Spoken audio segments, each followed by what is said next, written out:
Hello, everybody. Welcome. Happy Friday to you. I'm so excited to be back with you for the second half of our season 8 of the Breakthrough Show. I'm Jessica Dugas. I'm so excited that you're here with us today. And I'm really thrilled to be bringing back someone who we actually had a slip of memory before the show that we both were like, you've been on the show, but yes, you were on Project Joy Live a couple years back. Time flies, everybody. But I'm really excited to have her back on the Breakthrough Show Network and to talk with her today on the Breakthrough Show, where we have a little more time, as I told her, to sit down and have some tea and enjoy each other's company and hear more about her story. So, Tish Rabe actually doesn't live that far from me here in southeastern Connecticut, and it was thrilling for me to get to meet her in person back when I first moved back here a couple years ago.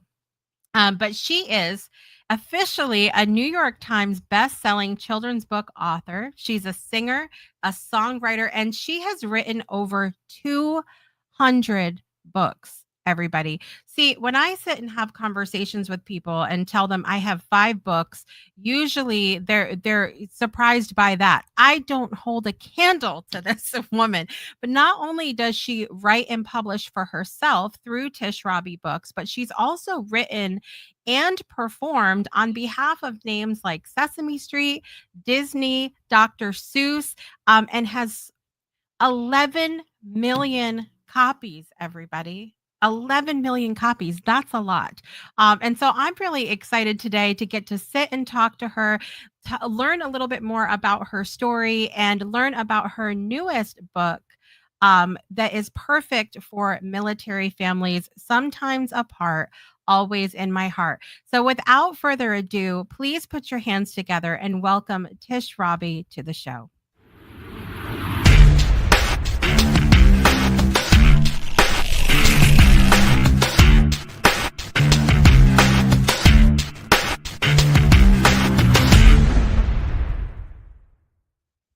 Tish Rabe, I'm so excited to have you back. Well, I'm thrilled to be here, and it's wonderful to see you again. So exciting. I know.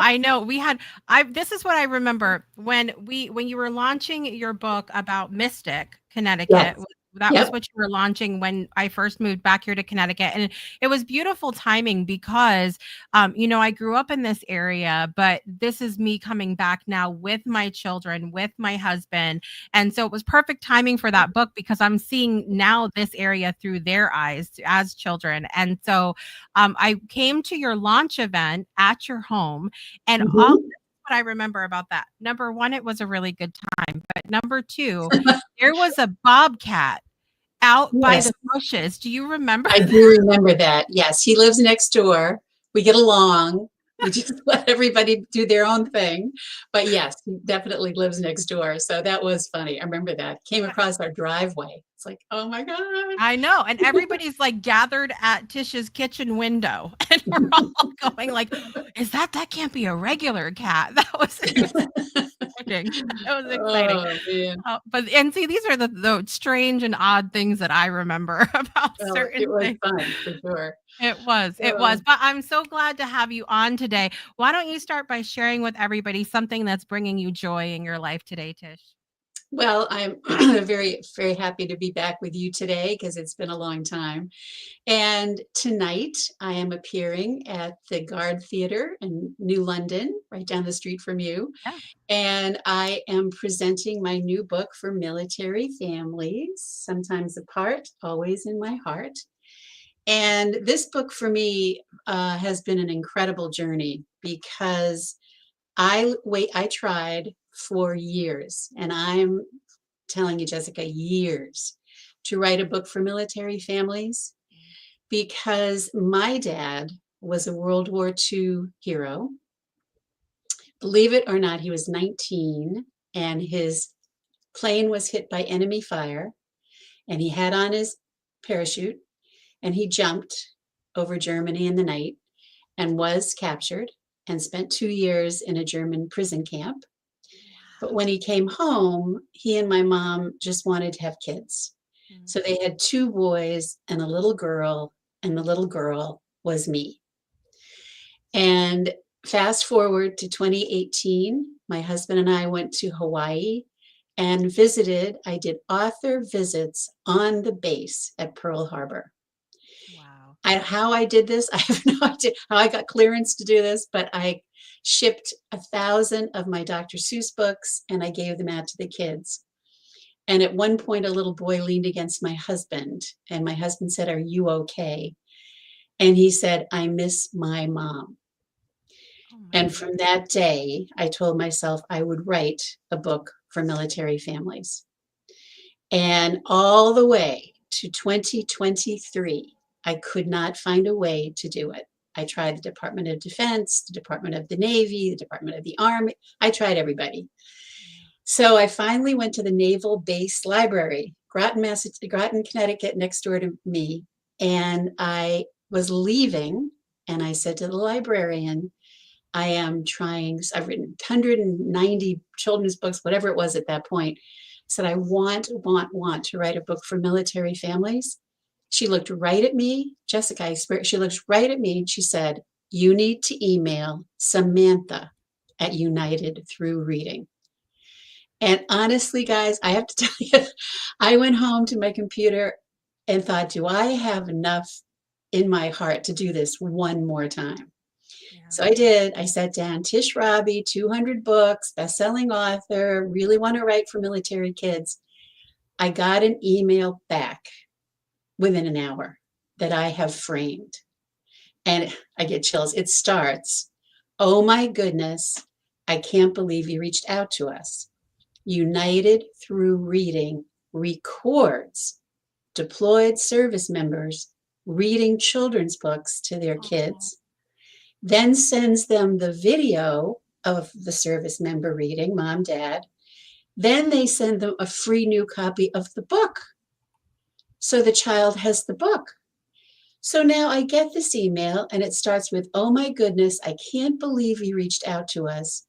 We have been reading your books for years. Oh my With goodness. with the deployed service members, I had no idea.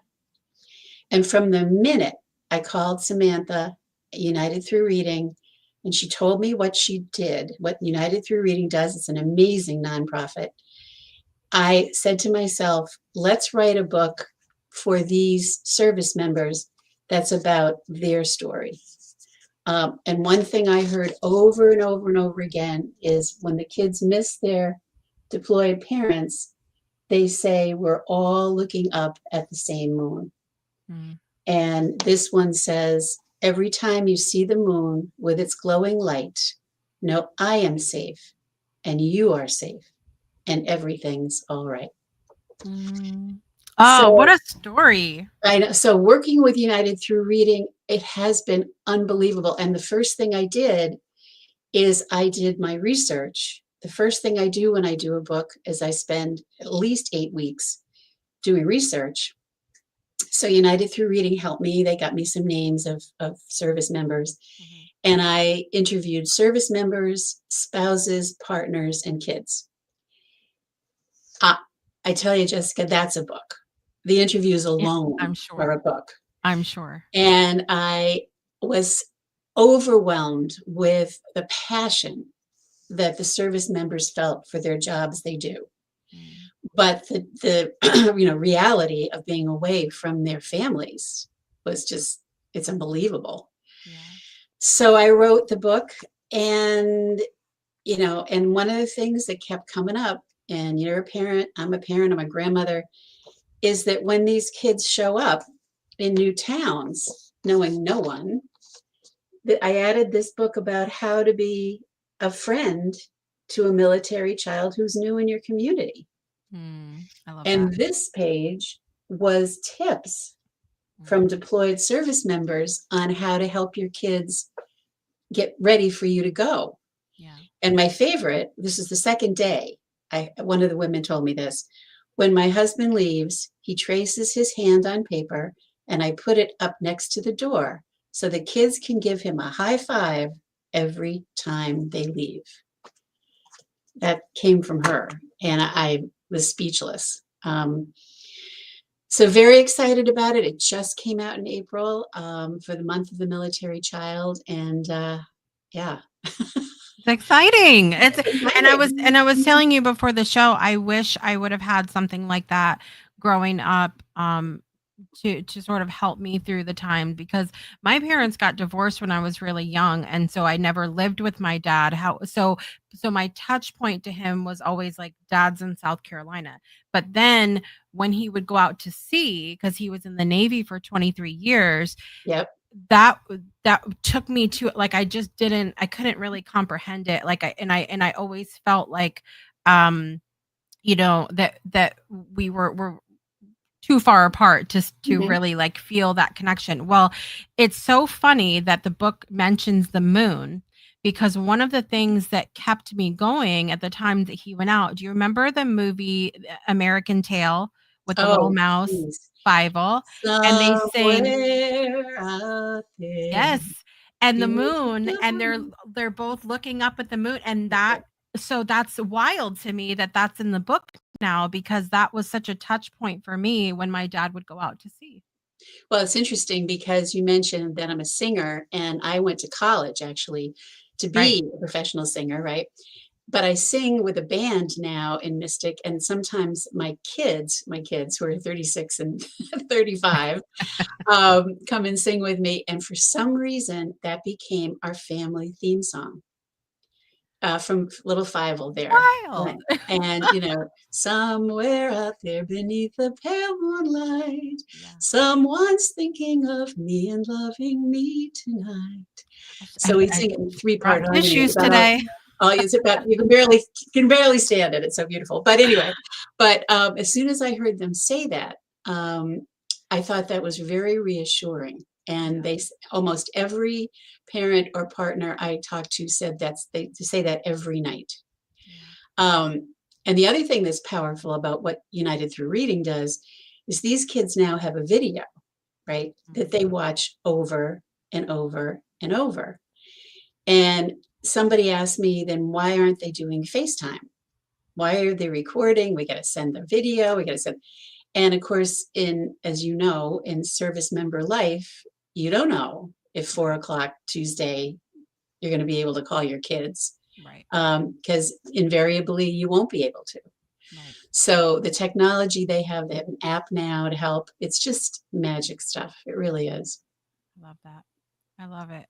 Well, I want to one of the things we really didn't get to do when you were on last time, and we're going to circle back and talk more about the new book as well. But we didn't really get to talk about your origins. You mentioned being a singer, and Mhm. but take us through as best you can, because we all have a long story, right? As As short as best you possible. can. How did you get to where you're at now, Tish? Because like we said, you've been a part of so many things, and Mhm. I will tell you this: when I met you, it helped to give me more confidence that it was okay to be multi-passionate, because Mhm. I'm very similar. I love to sing, I write, I do the shows. There's a lot of things that I have my hands in, but you constantly remind me that it's possible. So tell us how you got to this point, Tish. Well, the short version for sure. When I was in high school, I loved to do two things. I love to sing and I love to write.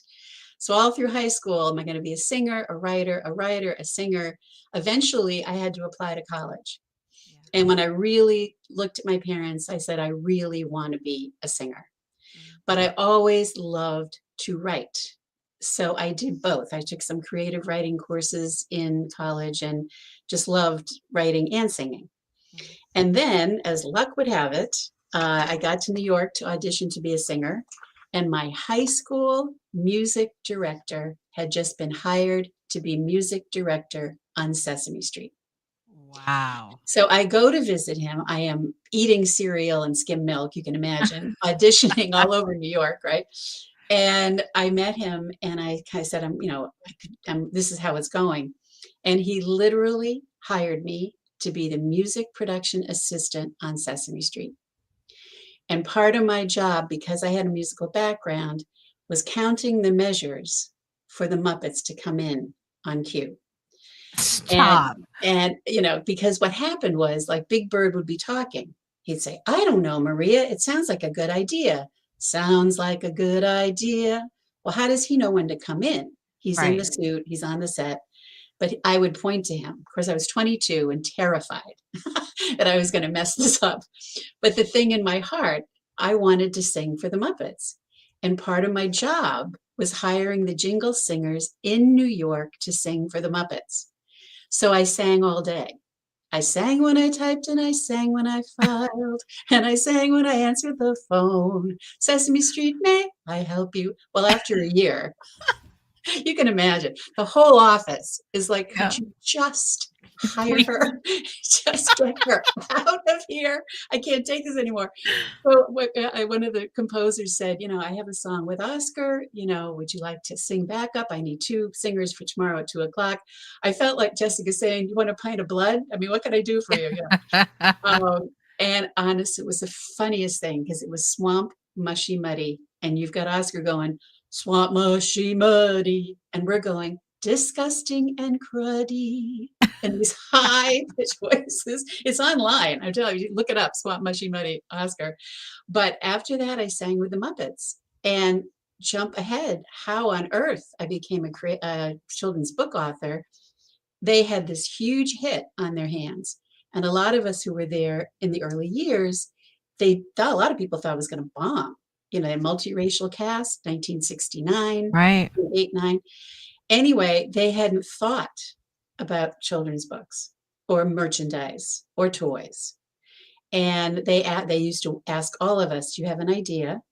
And when I was 7 years old, I broke my grandmother's ancient teapot glass and it shattered into a million pieces. And when my mother came back in, she looked at me in the glass and she said, I'm not angry or anything. I love you more than any old dusty teapot. So I went down to the people that were running the new book department and I told them my idea.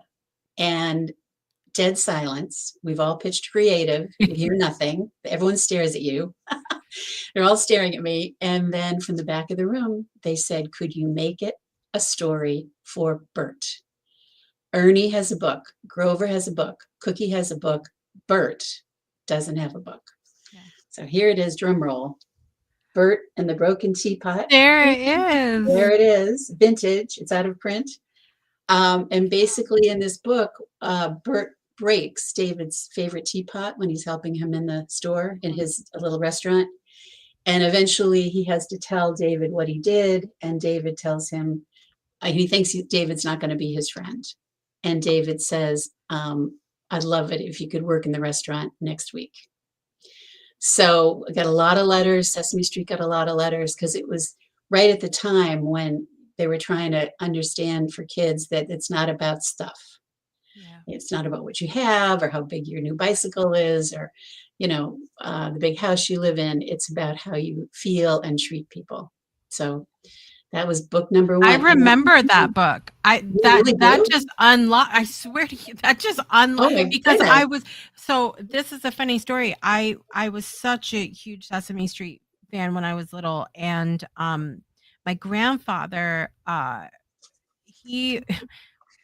usually it was when I lived with my grandparents, it was my grandmother putting me to bed and she would sing to me every night. And that's where I really got my love of music. But my grandfather, not a singer, he was stone faced when we would sing in church and things. So there was no singing from him unless he was joking around in the kitchen singing If I Were a Rich Man and we were watching Fiddler on the Roof. But so he used to tell me a story. And I actually shared this at the end of in my little about section in my book because the book came out on my grandfather's birthday. But he used to make up a story on the fly about taking me to Eastern Point Beach to the playground, and all of my favorite Sesame Street characters would be there. And Big Bird would push me on the swing, and Snuffleupagus would catch me as I came down the slide. And he would tell me, this story would go on for like an hour before I would go to bed. And he would just make all of this up on the fly. And so every time I would go to the library, I would be getting, I'm sure I read it because that cover just struck me. It opened up a complete memory for me. Yeah. Well, it was amazing. And then after that, after I wrote that one, people started asking me to write for them and Blue's Clues, and I mean, everybody. Yeah. So that's how it ended up being so many books, because we just wrote something new every day. And then in 1992, Dr. Seuss died in 1991. 1992, I submitted a rhyming book to Random House, which is the home of Dr. Seuss. Morris Aurorus was a brachiosaurus. He had the best voice in the dinosaur chorus. He liked to play tennis and swim in the sea, but mostly he liked to eat fresh broccoli. It was this oddball thing about a dinosaur who only ate broccoli. And the last two lines are, one thing is true and you cannot deny it. Like it or not, you won't know till you try it. Because his friends are trying to get him to try spaghetti. Anyway, I submitted that to Random House, and I got the good news, bad news phone call. They wanted to know what I wanted first. I said, "Oh, give me the bad news."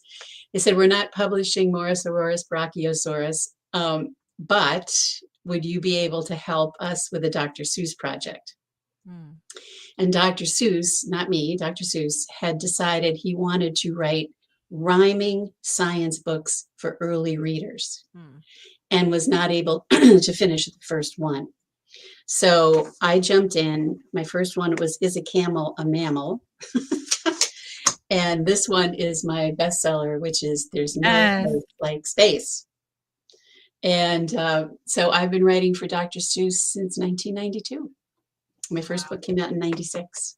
So, And that's the book that I was telling you that we saw. So I was telling Tish before the show, guys, that my kids and I had gone to the Boston Science Museum June of last year, and we always have to go to the gift shop before we leave because that's of kids. course. And there's a whole section with books, and there it was. There's no place like space, and so I grabbed it. And I was like, I know her. And I took a picture. It was very cute moment, but it's so exciting. I mean, and see, even looking back at that cover with Sesame Street, we don't often realize the people that are involved in the creation of all of these stories and the little songs that we hear and all. Like you are so just woven into a lot of our childhoods, and we don't even know. Mm-hmm. Well, it's interesting too, because when I started my own company, Tish Rabe Books, I wanted to make sure that because of my background, is that every book had a song. So this one is The Sweet Dreams Ahead, Time for Bed is all about putting kids to sleep. And I wrote a song to Twinkle, Twinkle, Little Star. So, night is here, today is done, it's time to sleep, my little one. And I sing it on the website. And a lot of times it's interesting, moms will say to me, I can't sing. And I always say to them over and over and over again, the only voice your child wants to hear is yours.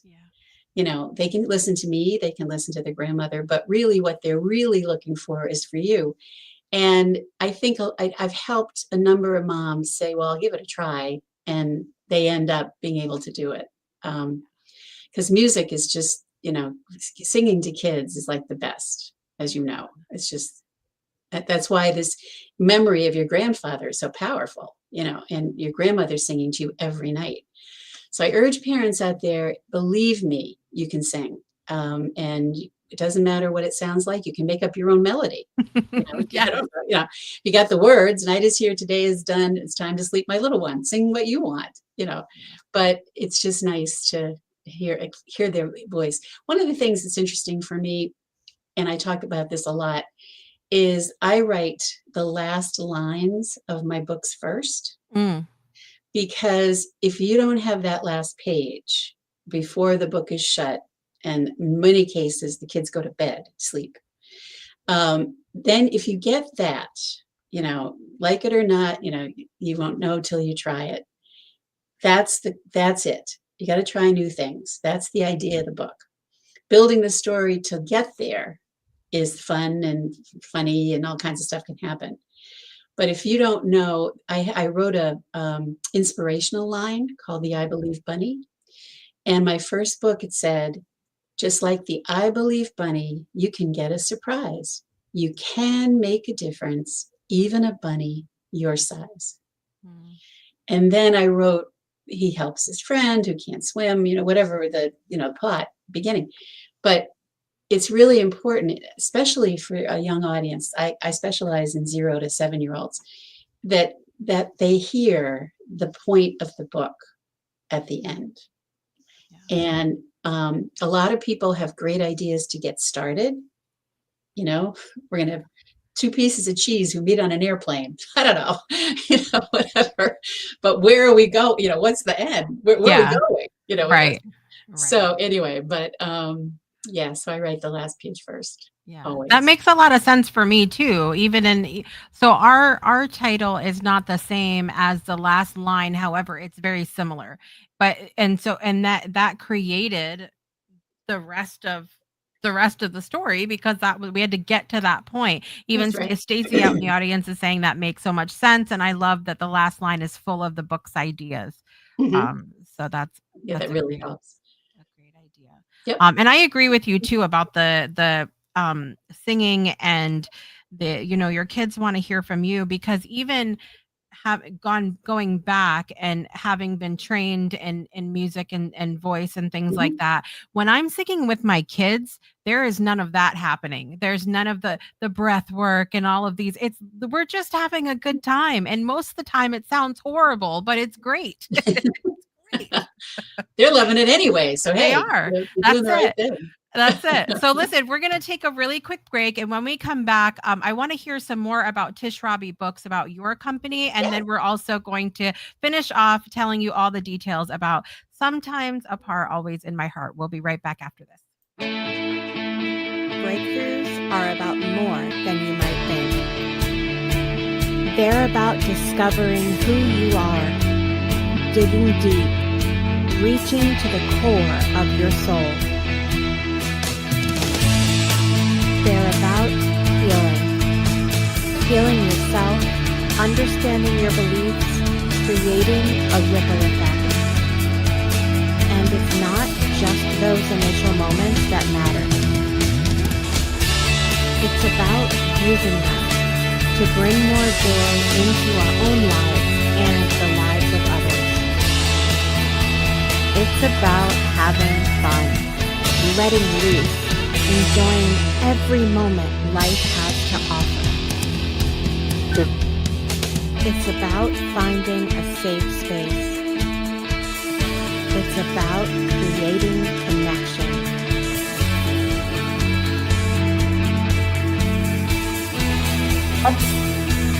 Join us each and every day for exclusive programming, special events, and a community to call home, where we invite you to explore, change the way you look at and live your life, and go beyond the breakthrough. So we ask you, are you ready? We'll see you online at thebreakthroughshow.com. Welcome back to the Breakthrough Show. Happy Friday, everybody. It's Friday, September 5th, 2025. We're here with author, publisher, singer, mom, grandma, local celebrity here in Southeastern Connecticut. Tish Rabe's here today, everybody. I'm glad to have you here today, Tish. And I want to hear more about Tish Rabe books. I know you mentioned having a publishing company. At what point did you decide that you wanted to move from just writing and having your book published by other people to your own company? Well, it's a great question. In 2020, during COVID, I turned 70 and I thought, well, okay, what do I want to do next? Certainly I could retire, but retire and do what? There you go. And it's funny. I have always wanted to write books that the big five, they call them, Random House, HarperCollins, are not writing. Will they sell 11 million copies? Maybe not. Yeah. But about issues that really are important to families. Yeah. And I was asked by a friend to meet with Pajama Program in New York. They're now called Beyond Bedtime, but then it was Pajama Program. Yeah. And they told me, I said, okay, I came in. And what they do is they give free pajamas and storybooks to children facing adversity. Mhm. And I went into this meeting thinking, well, could I, arrange a pajama drive? I don't know, how can I help? And they told me that they were having a lot of trouble conveying to parents how to get their kids ready for sleep. So I said, this is what I'll do for you. I will write a simple, rhyming, gentle storybook, and I'll put tips for the parents in the back. And you'll be able to give this to parents to read to their kids and then get the information. Right. And that's my specialty. We work with nonprofits and for-profit companies, and the back pages have information for the parents. Right. So, and the interesting thing was I rhyme. All my books rhyme. I've been writing rhyme books since I started Dr. Seuss, with Dr. Seuss in 1991. So I rhymed the tips. 30 to 60 minutes before you tuck them in is the perfect time for their bedtime routine to begin. So it was fun to read. Yeah. And a lot of the parents read the story in front. It's time for us to end our day, time to tuck our day away. And then they read the tips. So the kids hear the tips, the parents get the tips. It's like a wonderful thing. And of course I added the lullaby that you could sing. So we have been creating books just like that. Heart tug, some issue that maybe isn't being, shared with everybody. I feel passionately about teaching kids about money. I had a bank in Ohio ask me if I would write a book for kids on money, because more and more kids are facing debt, and you cannot start too young to teach kids about money. And this book is for 4 to 7-year-olds. And I came up with this idea of three triplets. I don't know how I come up with this stuff, but 3 triplets. Honey Fern likes to earn, Sunny Dave likes to save, and Funny Ben likes to spend. So I wrote that, and actually it was interesting. Some of the teachers got a big kick out of this. This is where Funny Ben has spent all his eggs in his basket, and his brother and sister give him some of theirs. And a lot of the teachers said empathy is an important message also. So I was like in the perfect spot to start my company, work with Pajama Program, work with this bank to help kids about money. And then when I obviously ran into United Through Reading, thank you to this librarian from the Naval Base, I knew exactly what I wanted to do. And the covers right here for Sweet Dreams, I had written a whole series of books with Jill Guile. She is a fine artist, and believe it or not, she hand paints her pictures for the books with brushes like tinier than the end of a toothpick. So when I talked to everybody at United Through Reading, I thought she will be the perfect person to draw this book. And the interesting thing about her, this is what goes on at the spread about what's happening when Daddy Bear's away. If she needs to change things, and she happily does this, she paints them over again so they work. And I mentioned this to you earlier, but I have to introduce him. This is the dog in the book. This is Alaska. Yay! Hello, Alaska. So cute. And the reason I found him, I was buying a toy for my granddaughter. I mean this sincerely. He fell in my bag. So I bought him. And what I did was, a lot of times you create a character and then you go to a plush company and say, could you make me a bunny or an elephant or whatever? In this case, I did the reverse.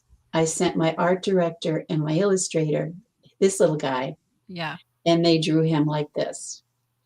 And I also felt strongly about making sure he was a shelter dog. He is adopted from a shelter. Many service members, unfortunately, have to leave their pets behind when they are deployed overseas. And then I named him Alaska because in my interviews, a lot of the service members said they had been working and training in Alaska. So here he is. I love that. I love So that. it was a lot of fun and inspiring. I'm just inspired by this book and the service members in our country every day. Yeah. I told you, I feel like it's something that is much needed. And especially in our area here, we're in the submarine capital of the world. We have Mhm. these people, going out to sea all the time. And then we have the Coast Guard Academy here, and we have the National Guard. We have so many things just even in this area. And so but we know that how much our children need it across the country because it really is. I mean, you and I are both military children, and it's a challenge when mom or dad leaves, and Mhm. we have to process that as a child. That's right. It's another world. And so I really appreciate that. And one of the things that I think you and I have in common is we are very layered people, and that there's in everything we do, there's always these little sort of hidden lessons or hidden messages, or like you were talking about the empathy piece in the finance book, Mhm. little Easter eggs, if you will. Does that Yes. come naturally to you, or do you have to work to like include these different layers? Well, it's really interesting because after I finished the research for Sometimes Apart, I started to really imagine it read aloud. Mhm. And I think that when you hear it, how it's going to sound and what do you want to add, and it evolves from there. Right. Um, the other thing I'd love to share with people, because many people don't know this, uh, we are unbelievably careful with a book like Sometimes Apart. Mhm. What are the patches on their uniforms? Is the American flag upside down or backwards? Where are we? What, Right. you know, and the amount of care and time that we took for this book is really unbelievable. And just last week, they had the books and our little dogs at a yellow ribbon event. Mhm. The National Guard had them at their yellow ribbon, and for the kids to get a little dog, you know, when dad's about to leave, mom's, Yeah. about to go, um, meant a lot, and it means a lot to me to support these families.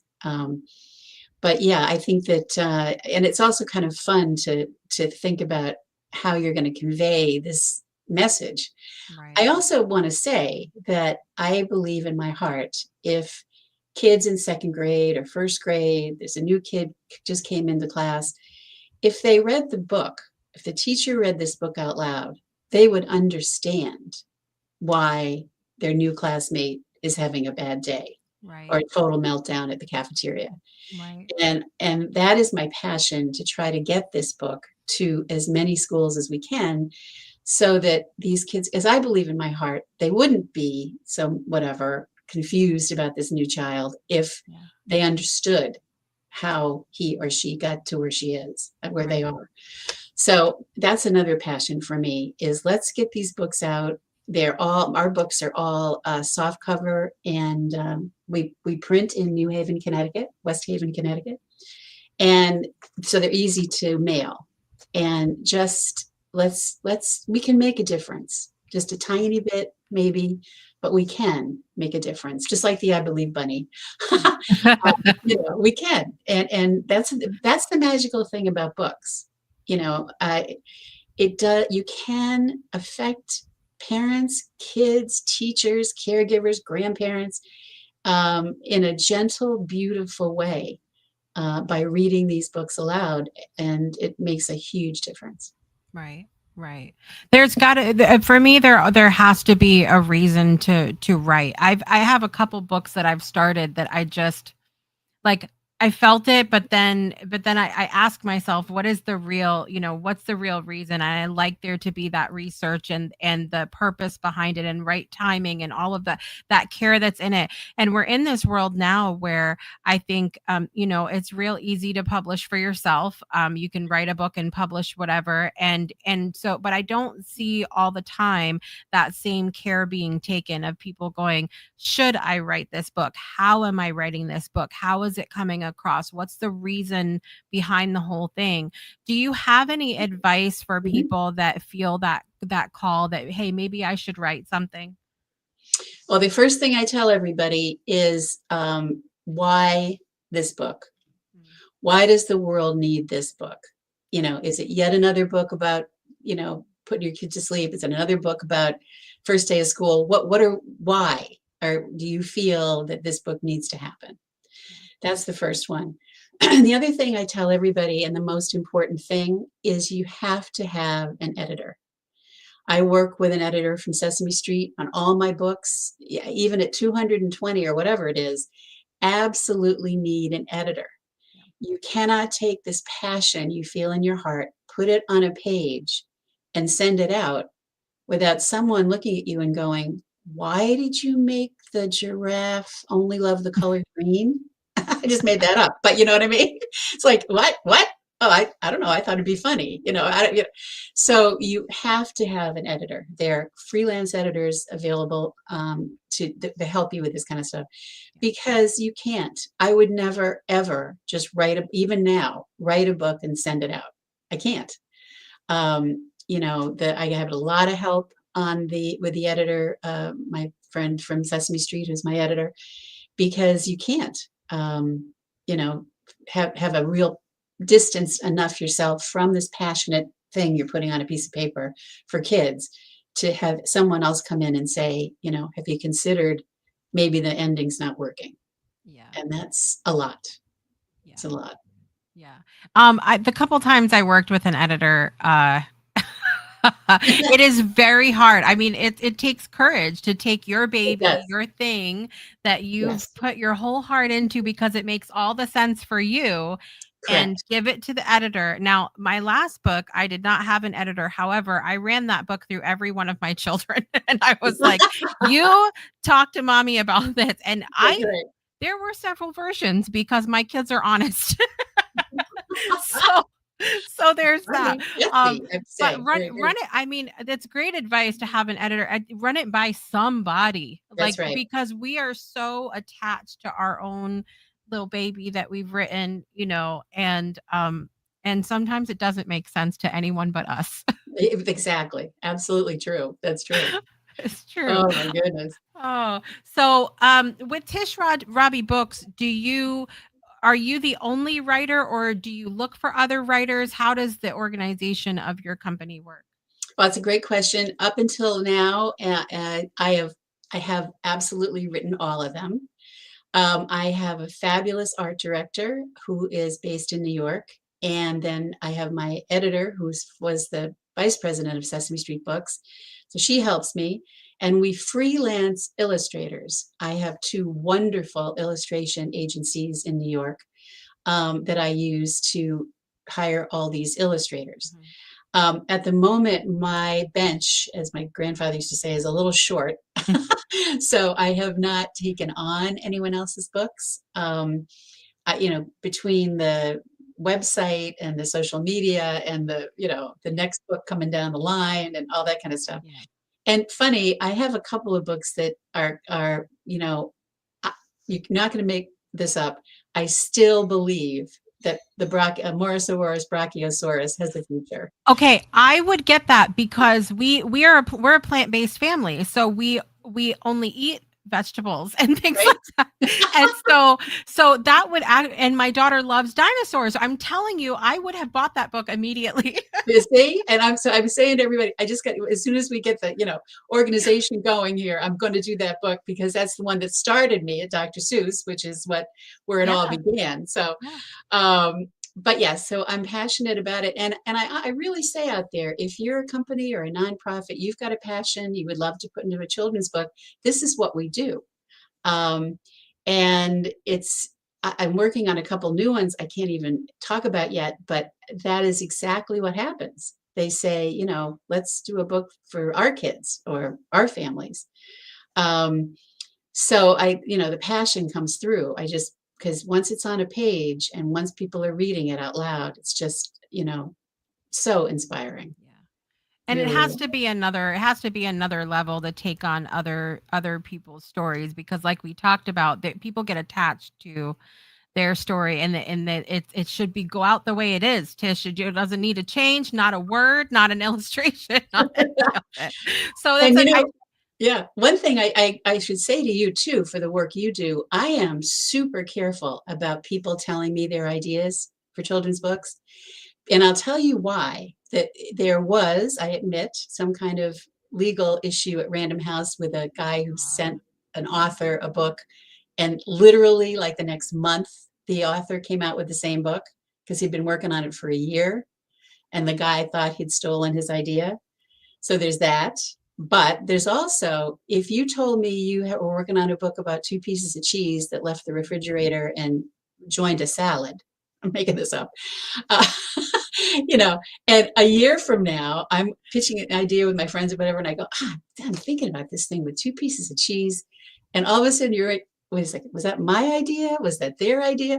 So I tell everybody, I'll help you with, how to do it, how to fix it, not fix it, but how the process.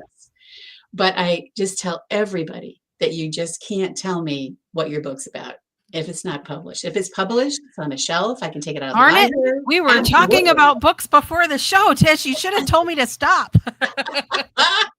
Well, the good news is that, we never got to the plot. That's good.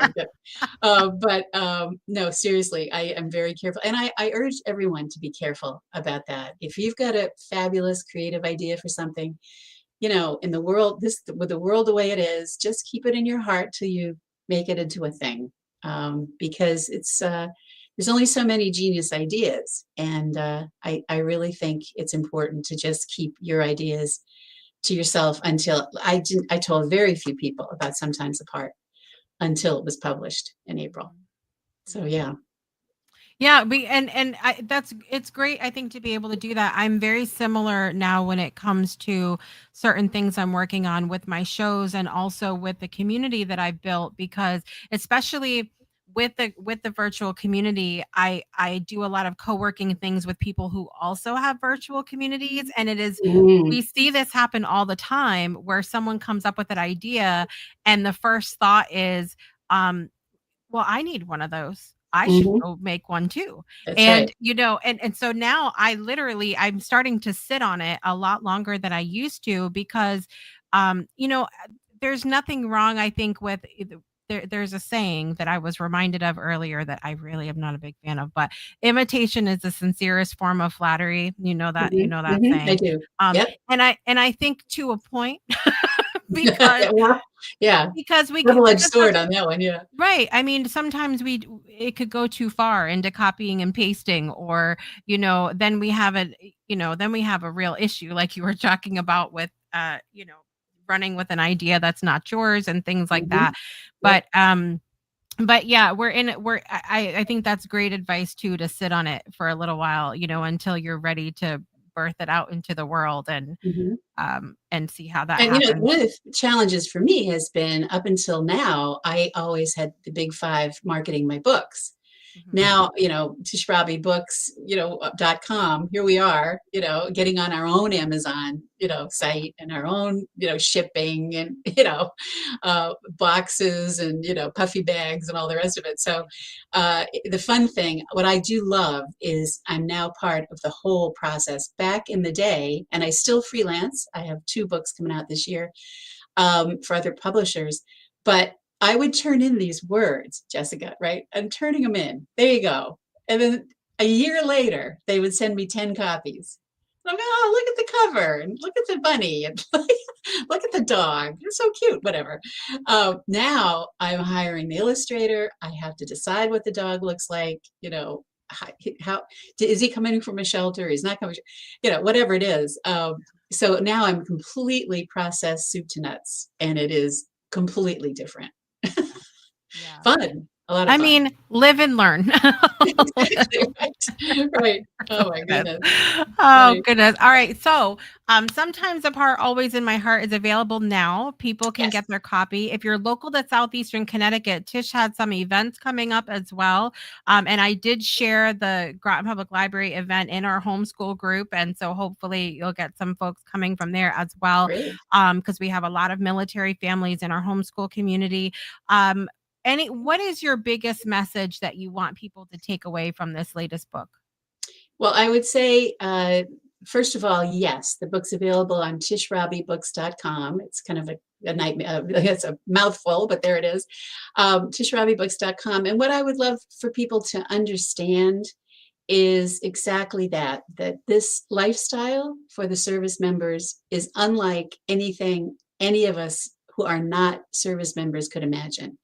The very least is they move every 2.5 years. New town, new school, new church, new grocery store. And anything we can do to help them feel welcome, I urge us all to do that, because there are service members all across the country and United States service members all around the world. I spoke to a commander in the Navy, and at one point he said, I've got to get off the phone. I leave tomorrow for Singapore for a year. So I just want everyone to remember that these are little kids and they miss their parents who are serving our country. Love that. I love that. And so important. So important. That empathy piece that's in every single one of your books, Tish.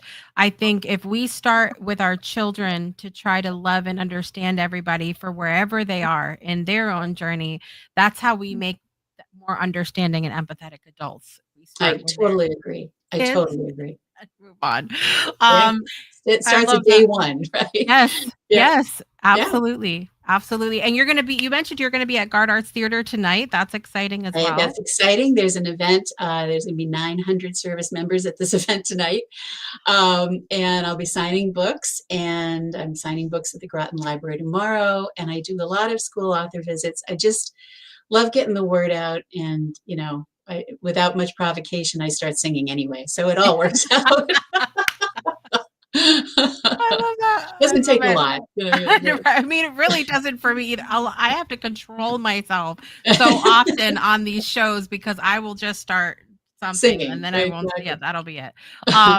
I so appreciate you being here today, Tish. It was so great to get to learn about a little bit about your history and how you've gotten to where you are. And of course, the new book.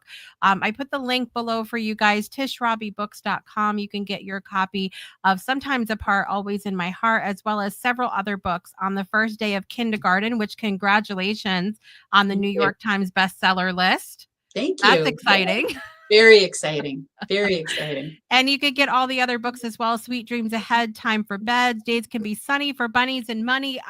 I don't know how I'm saying these, honestly, without completely... I'm not very good at tongue twisters. I know, rhyming titles.